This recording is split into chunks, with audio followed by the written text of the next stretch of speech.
જંબુસર તાલુકાના વેડજ ગામે શ્રી છત્રપતિ શિવાજી યુવા ગ્રુપ દ્વારા ગણેશ ઉત્સવની ભવ્ય ઉજવણી માટે વેડજ કા રાજાનું આગમન કરવામાં આવ્યું। ગણપતિ બાપાના આગમનને વધાવવા માટે આયોજકો અને સ્થાનિક લોકોમાં ભારે ઉત્સાહ જોવા મળ્યો હતો। ગણેશજીના આગમન નિમિત્તે એક ભવ્ય શોભાયાત્રાનું આયોજન કરવામાં આવ્યું હતું। શ્રી રામજી મંદિરથી શરૂ થઈ હતી।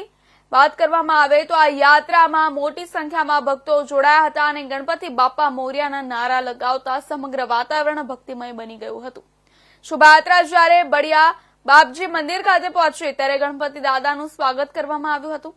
ખાસ નાસિક ઢોલ સાથે થયેલી એન્ટ્રીએ સૌને મંત્રમુગ્ધ કરી દીધા હતા। વેડજ બસ સ્ટેન્ડ પાસે નાસિક ઢોલના તાલે યુવાનો અને ભક્તોએ રાસ ગરબાની રમઝટ બોલાવી હતી, જેનાથી ઉત્સવનો માહોલ વધુ જીવંત બન્યો હતો।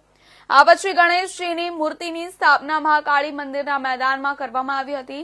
શ્રી છત્રપતિ શિવાજી યુવા ગ્રુપના જણાવ્યા મુજબ ગણેશ ઉત્સવના આગામી દિવસોમાં વિવિધ ધાર્મિક કાર્યક્રમો, ભજન કીર્તન અને સાંસ્કૃતિક કાર્યક્રમોનું આયોજન કરવામાં આવ્યું છે।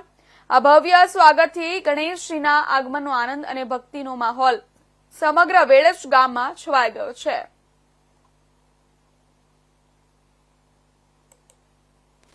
આજરોજ ગણેશ ચતુર્થી નિમિત્તે વેડજ ગામે શ્રી છત્રપતિ શિવાજી યુવા ગ્રુપ દ્વારા શ્રી ગણેશ ભગવાનનું આગમન કરવામાં આવ્યું છે।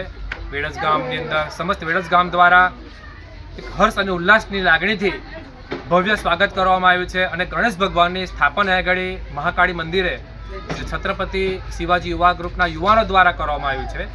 ઢોલ નગારાના નાદે ભગવાનનું સ્વાગત કરી સ્થાપન કરવામાં આવ્યું છે। યુવાનોની અંદર એક અનેરો ઉત્સાહ અને લાગણી જોવા મળી રહી છે। સાથોસાથ ધાર્મિક કાર્યક્રમની અંદર આ યુવા ગ્રુપ એ સદા અગ્રેસર રહ્યું છે। તેમજ ગણેશ સ્થાપનાની અંદર સમસ્ત વેડજ ગામની અંદર વિસર્જન સમય વરઘોડો કાઢી અને ગામને એક આનંદમય બનાવવામાં આવે છે। 10 દિવસના આતિથ્યથી ભગવાન અહીંયા પધાર્યા છે, તો યુવાનો દ્વારા અહીંયા આગળ અલગ અલગ સાંસ્કૃતિક કાર્યક્રમો પણ કરવામાં આવે છે। તો આ નિમિત્તે વેડજ ગામના તમામ યુવાનોને શ્રી છત્રપતિ શિવાજી યુવા ગ્રુપને આ બાબતે ખૂબ ખૂબ શુભેચ્છાઓ।